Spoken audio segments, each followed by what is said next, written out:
Olá, seja bem-vindo e bem-vinda ao Planeta Campo Entrevista, um programa semanal de entrevistas sobre sustentabilidade no agronegócio. Quantas instituições de ciência no Brasil completam mais de um século de existência com atuação contínua? Há uma em Campinas, no interior de São Paulo. Um exemplo em pesquisa agronômica que transfere seus resultados para todo o território nacional. Hoje nós vamos celebrar os 135 anos do Instituto Agronômico. E para isso, a nossa conversa é com o diretor-geral do Instituto, que é da Secretaria da Agricultura e Abastecimento do Estado de São Paulo, Marcos Guimarães de Andrade Landel.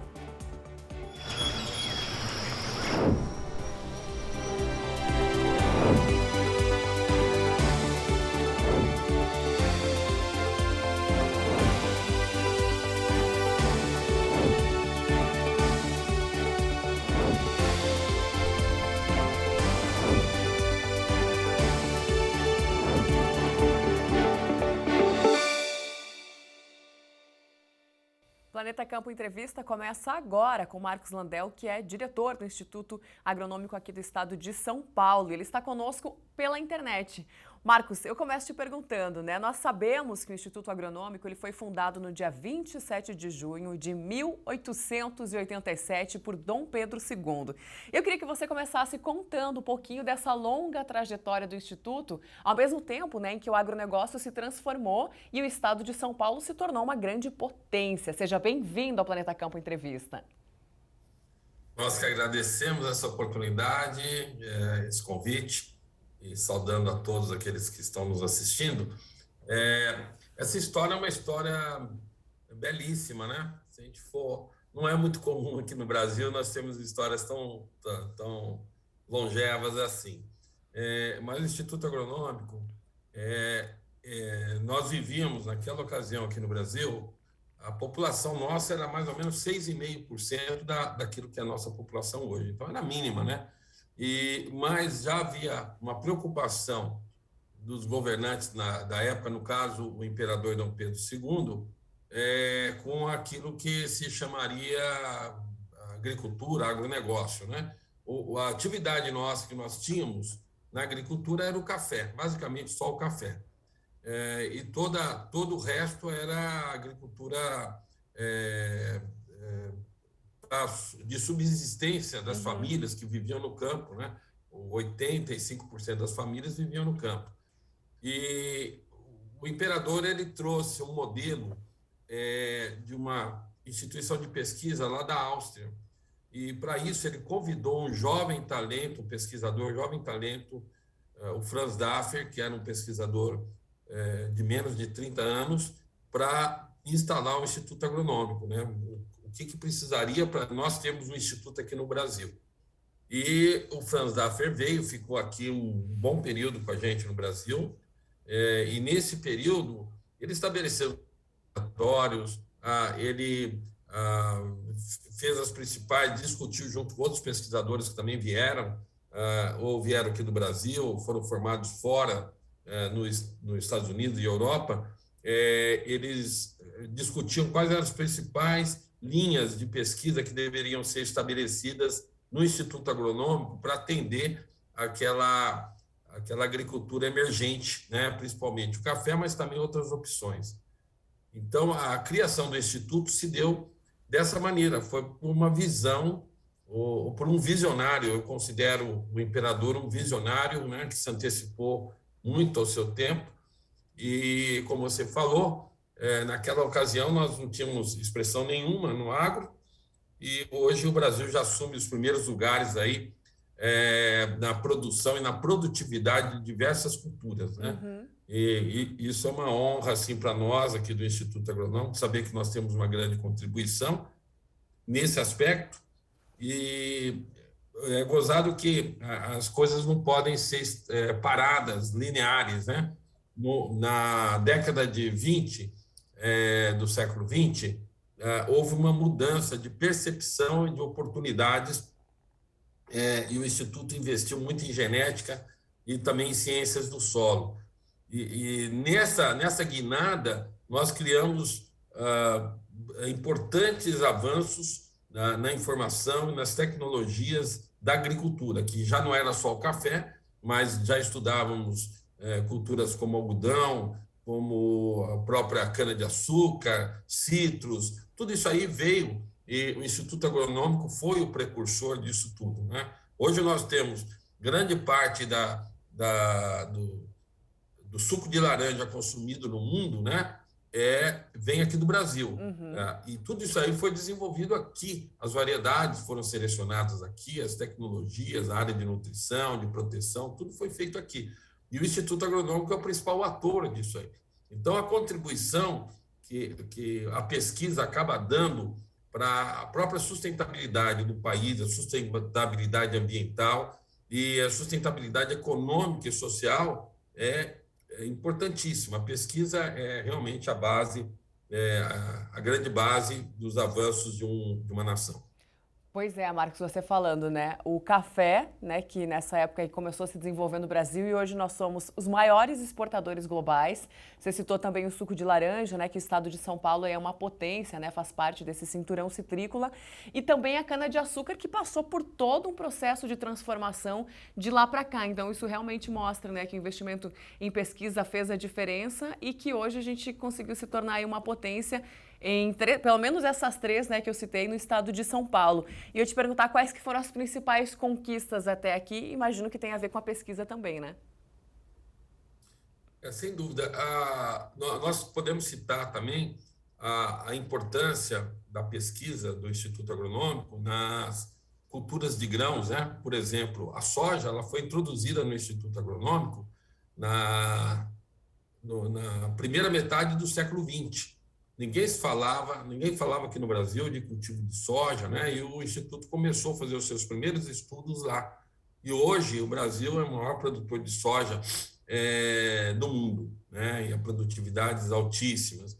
A mesma coisa o algodão, houve uma evolução muito grande da cultura do algodão aqui, da seringueira. A seringueira também o Brasil tem só aumentado. A cada década nós temos tido aumentos de produtividades significativas nessa cultura. Tudo isso aí passou aqui por esse instituto. E o instituto teve uma outra função que eu reputo de uma importância fundamental para o Brasil. O Instituto Agronômico acabou inspirando outras instituições. Por exemplo, instituições estaduais como a EPAMIG, como a própria a Embrapa, que é uma instituição nacional, né? O IAPAR, no Paraná, todas elas saíram, elas são filhotes, né? Co-irmãs e filhotes do Instituto Agronômico. Então, eu acho que a pesquisa agrícola no Brasil, que hoje é fundamental para a gente conquistar tudo que a gente tem conquistado, ampliando tanto o número de empregos, que é uma coisa que nos orgulha demais. Se nós não tivéssemos essa base, nós não teríamos esses avanços. Eu tenho um projeto num determinado país aí, na área de cana-de-açúcar, que é a minha especialidade, e esse país, já há 60 anos, ele parou de... 50 anos, desculpe, ele parou de investir em pesquisa. E a produtividade em cana-de-açúcar dele ficou estagnada. Nós, hoje, somos praticamente, em alguns casos, temos o dobro de produtividade deles, porque nessas décadas, né, nós continuamos a investir na pesquisa, no caso de cana-de-açúcar, e nós experimentamos uma grande verticalização. Então, a pesquisa, ela não é só aquilo que foi um dia, né? É uma coisa tão dinâmica, tudo muda tanto, as condições, a interação da variedade, do tipo, né, varietal, com clima, solo, tudo é tão dinâmico, as novas doenças, os novos patógenos que entram no sistema, tudo isso aí, então, a pesquisa tem que ser contínua. Os institutos que são públicos devem merecer, por parte de quem faz gestão pública, uma atenção especial, não uma atenção só oportunista, né?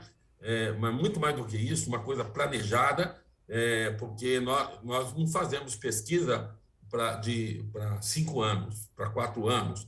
Nós fazemos pesquisa, eu tenho projetos que eu coordeno, que eu faço, projetando mais ou menos 25 anos, né? Então, a gente não pode ter uma visão, as pessoas que estão próximas da gente não podem ter uma visão instantânea de resposta. E mais do que isso, elas têm que ter um compromisso com um tempo maior de investimento para que nós tenhamos respostas contundentes. Marcos, só para aproveitar o seu conhecimento, né, na área da cana-de-açúcar, eu queria que você traçasse um paralelo aí do que foi a evolução nesse setor especificamente ao longo desses 135 anos, né? Porque a gente sabe que a cultura da cana-de-açúcar lá no início era totalmente diferente do que a gente vê hoje, né? E aqui no estado de São Paulo isso é muito perceptível. A cana-de-açúcar, ela teve uma mudança assim, radical, né? A primeira atividade explorada no Brasil, né? Vamos dizer, um negócio de forma estruturada para a produção foi a cana-de-açúcar, né? E isso aconteceu principalmente no Nordeste brasileiro no século XVI.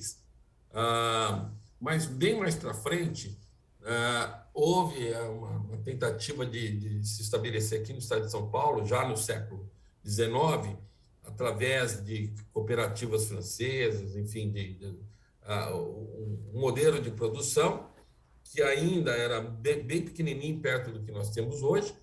E, efetivamente, o que começou a mudar foi no século XX, com o advento da pesquisa da cana. Inclusive, pega o Instituto Agronômico. A primeira pesquisa do Instituto Agronômico com variedades de cana ocorreu em 1890. Ela foi publicada em 1894 no primeiro boletim, primeiro relatório técnico do Instituto Agronômico. Nós temos isso em nossa biblioteca. Pois bem, de lá para cá, o que aconteceu? A cana, naquela ocasião, o que se cultivava era uma espécie chamada Saccharum officinarum. Era uma espécie pura. E essa espécie pura, ela tinha açúcar, mas ela não tinha, por exemplo, perfilamento. Ela não conseguia brotar e nem perfilar. Então, quando se cortava a cana, no momento da colheita da cana, muitas vezes não nascia mais nada. Você tinha que plantar um novo canavial. Isso aí tinha um custo enorme. Imagine se a gente tivesse que plantar aqui no estado de São Paulo 5 milhões de hectares todos os anos, né? Seria inviável. Mas, no entanto, aqui no estado de São Paulo, por conta da longevidade que nós conseguimos através dos estudos de melhoramento genético, as nossas canas hoje, os cruzamentos que nós fizemos ao longo dessas décadas, elas conseguem, muitas vezes, durar 10 anos, né? 10 cortes. Hoje nós temos a necessidade de reforma de 700, 1.000 hectares, não precisamos plantar todo ano 5 milhões de hectares, né? Coisas desse tipo. A mudança também no teor de sacarose, maior teor de sacarose, e acho que a melhor comparação é o seguinte: quando nós começamos o Proálcool lá na década de 70, nós conseguimos produzir num hectare alguma coisa perto de 3.600 litros de etanol, 3.400 litros de etanol por hectare. Hoje, a média já está entre 6.500 e 7.000 litros de etanol por hectare. Existem empresas produzindo quase 10.000 litros de etanol por hectare. Isso é fantástico, né? Naquele mesmo hectare, você sair de 3.500 e chegar a quase 10.000, né? Sem ter que expandir a área, mas simplesmente verticalizar. Isso se deve à pesquisa. Basicamente, a pesquisa, não só na área de variedade, mas a pesquisa na área de nutrição, na área de proteção, né? De estratégias de proteção, na estratégias de redução de exposição a déficit hídrico. Tudo isso aí, juntando, né, em pacotes tecnológicos, fez com que a gente pudesse verticalizar e tornar a atividade mais sustentável. E tudo isso aí pensando o seguinte: a cana-de-açúcar nos últimos 30 anos, ela migrou do modelo, por exemplo, de colheita, que era queimado, um modelo de cana-de-açúcar, né? O multi, que tem todo aquele colchão de palha que você deposita anualmente nos canaviais, nas áreas dos canaviais, é fantástico. Isso aí promove uma série de reações de micro-organismos, né? E enriquecimento do solo em matéria orgânica. Enfim, não aumentou só a produtividade, mas aumentou a produtividade com uma sustentabilidade, com redução de impacto ambiental. É uma combinação perfeita, uma história perfeita de amor. É legal, e como você falou, né? Fantástico e sustentável. Planeta Campo Entrevista faz um rápido intervalo e daqui a pouquinho a gente volta. Hoje conversando com Marcos Lander, o diretor-geral do Instituto Agronômico de São Paulo. Não saia daí.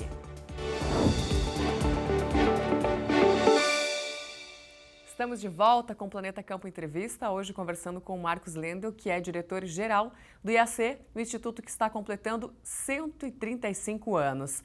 O Marcos está aqui conosco e agora minha pergunta é em relação à sustentabilidade, né? A gente pincelou isso um pouco antes e eu queria que você falasse como que o Instituto tem olhado hoje para essa questão, né, que agora vem em 3 letrinhas, cada vez com mais força, que é o ESG. Como que vocês vêm trabalhando isso, né, ao longo desse processo, mas especialmente na atualidade?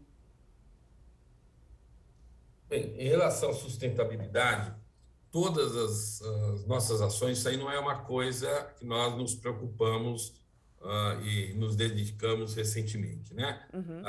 O próprio fato do Instituto ser talvez a principal instituição de pesquisa geradora de novas cultivares do país, nós já geramos, ao longo da nossa história, quase 1.200 tipos de variedades de 110 espécies distintas. Quer dizer, nós somos especialistas em criar novos tipos, né? Então, o café que você toma, né, que nós tomamos, 80% do café que nós tomamos vem de cultivares IAC, né? Do Mundo Novo, Catuai, Icatu, enfim. A laranja, boa parte também vem dos estudos do IAC, e assim vai. E todo esse trabalho nosso em cima das culturas, ele é muito focado em cima de resistência ou tolerância das plantas às principais doenças.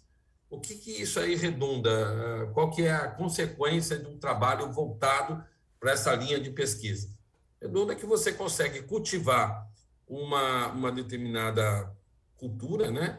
Muitas vezes com uso mínimo por exemplo, de defensivos para proteção, porque a própria planta traz a proteção em relação à doença ou em relação à praga.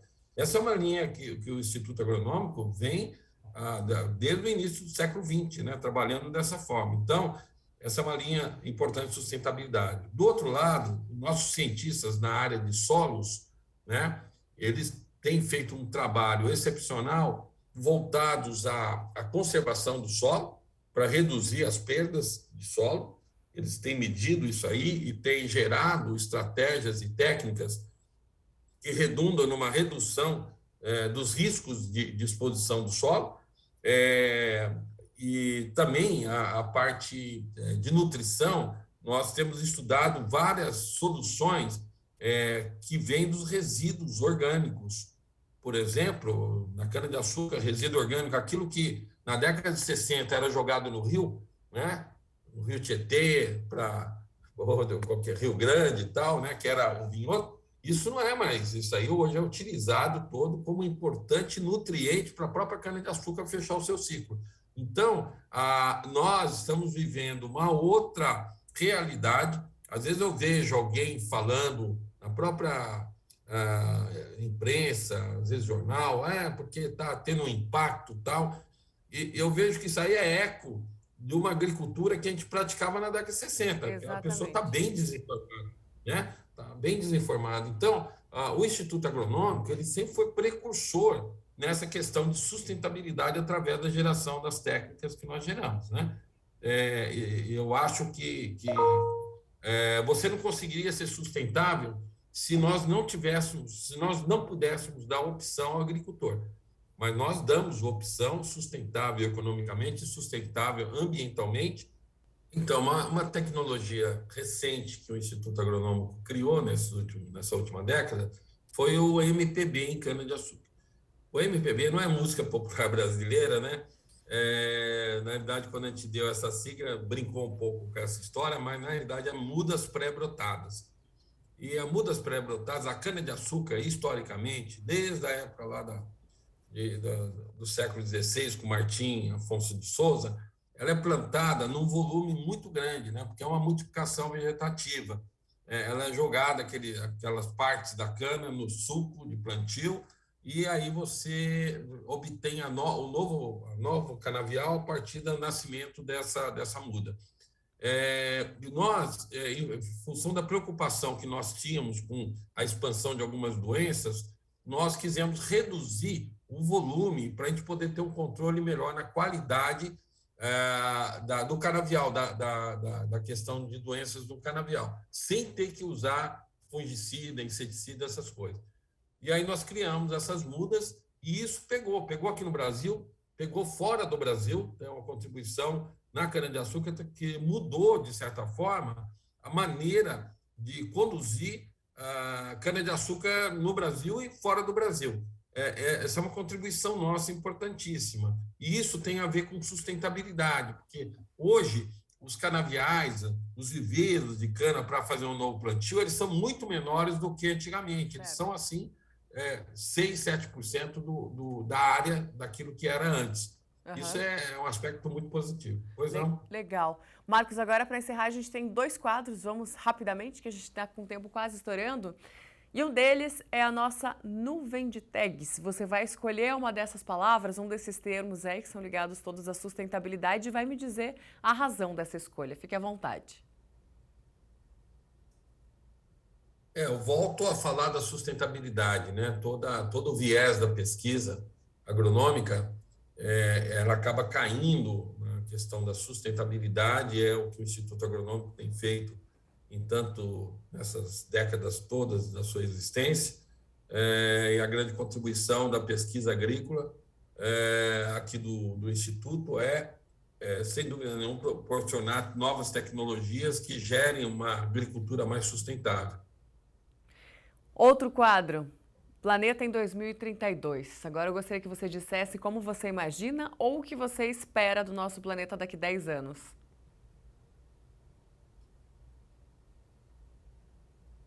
Esse é um exercício, não? Mas vamos lá. Eu acho que tem muitos caminhos aí que podem acontecer, mas um dos caminhos que eu espero que ocorra é que haja uma consciência maior. Nós estamos com uma população que é quase chegando a 8 bilhões, né, de habitantes, e em 2032, se nós continuarmos nesse ritmo, nós vamos passar disso aí de 9 bilhões, 9 bilhões e meio. E é claro que o espaço da Terra é único, né? Então, como eu falei, quando o agronômico foi criado, nós tínhamos no país 6,4% da população que nós temos hoje. Aumentou muito mais a necessidade de sustentar em termos de alimentação, em termos de uso da água, em termos de uma série de coisas. Então, que todas as tecnologias que sejam criadas para sustentar essa população sejam feitas com uma visão de sustentabilidade bastante contundente. Por outro lado, tem que ter uma consciência maior, né, do mundo como um todo, no sentido de saber que nós temos um limite, né? Todas as coisas têm uma finitude e um limite. E eu acho que nós temos que trazer essa discussão para o centro da mesa das discussões para planejar um mundo melhor para todos nós. Marcos Landel, diretor-geral do Instituto Agronômico ligado à Secretaria do Estado de São Paulo, muito obrigada pela sua participação aqui conosco e parabéns aí por estar à frente dessa instituição que completa 135 anos. Obrigada mais uma vez. Muito obrigado pela oportunidade de poder falar do Instituto Agronômico. Sucesso para todos vocês. Sucesso! E assim a gente encerra então mais uma edição do Planeta Campo Entrevista e amanhã tem Planeta Campo ao vivo na tela do Canal Rural ao meio-dia. Até lá!